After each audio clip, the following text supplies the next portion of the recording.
In this video, I'm going to show you how to set up your audio and your video and then make a video call. So the first thing I'll do is go up to the tools, and if you don't have this menu bar set up, you can also go to here and then also go to tools. So you actually have the same thing in both places if you have that menu turned on.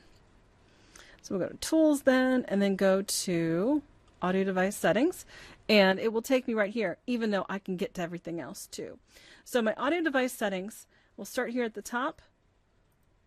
It asks me what device I want to use for calls. In my case, I'm using the Yeti stereo microphone, which actually happens to have headphones built in, so I don't need to use anything else for that. Speaker, I can test that speaker to make sure I can hear everything. If you don't hear it when you test that speaker, you'll know that something is not quite right. And my audio, for my microphone, I can see that it's working. The little meter is jumping. That gives me a quick indication. And I can also set where do I want it to ring. Do I want it to ring here, or do I want it to ring someplace else? Then I can do the drop down, and if I have other options for the ringer, I can choose different options. So that lets me fix the audio and make sure that it's working properly and test it. I can also do the same thing for the video device. Now, you'll notice it's black, so obviously that is not working properly. But actually, it's not really a problem. This happens to be the HP HD webcam is the web camera that's on my laptop, and my laptop is closed. So obviously, it's not going to work. However, I have another webcam, so I'm going to do the drop-down menu and choose the USB device. Once I do that, you'll see that it's working. You can see my microphone here. Everything's all set up. So now you can actually see the image and you can test the image. So now you know that the image is actually working. The other thing we'll do then is the camera settings. You might find this interesting. Let's say you're in a room that might be a little dark or a little bright, or there's just something that you want to adjust. These controls actually work. So I can do something extreme, which obviously we would not do, or I can do it like that and just make some improvement to it. I can also do the contrast and change it. So I can actually make it look pretty decent that way. So especially if you're doing something where you want it to look really nice, those are really nice little settings. So once those are done, I can click OK. And then click OK again to close the settings. So now I'm all prepared. So now if I want to make a call, I'm going to find the person I want to call.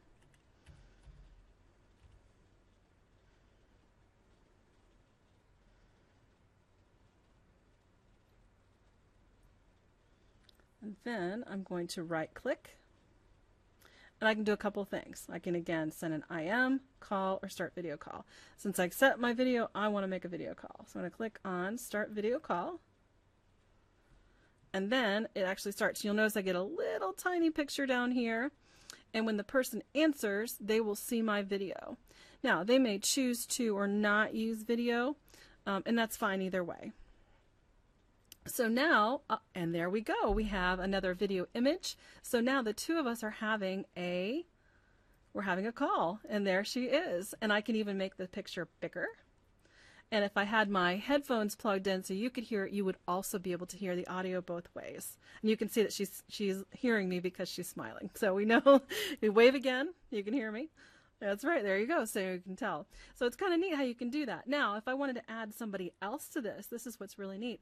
I can have a full conference call. So I can go down to my little participants list, and I can hit the button that says invite more people. So I'm going to click on the invite more, and now I can do the same thing. I can search or just add one in. So now I'm going to type in until I find the person I'm looking for. And I'm showing it to you this way because initially when you start using the tool, you probably won't have all these things set up. So the first few times you do it, you can do it this way, but eventually you'll probably want to add some groups and set those up. So now I've got my other person. I'm going to click on that person and select them, and then click OK. And then it's going to start the conference with the other person. Now, I know that that third participant actually does not have their video set up, and that is not a plot problem, but she will still be able to be connected to when she actually gets into the room. There we go. So you'll notice that even though Oh, she does have her camera set up. So her camera's set up and she's waving to us. So now we can see that we could actually have a really nice conference call no matter where people are. There she is. And that's a really great tool. So imagine if you had your coworkers, on the other side of the country, or maybe in another building and it's snowing or it's raining outside. You can say, hey, let's still meet, and you could do it this way. So that's how you set up your audio and your video and then make a video call, and you're able to set that up.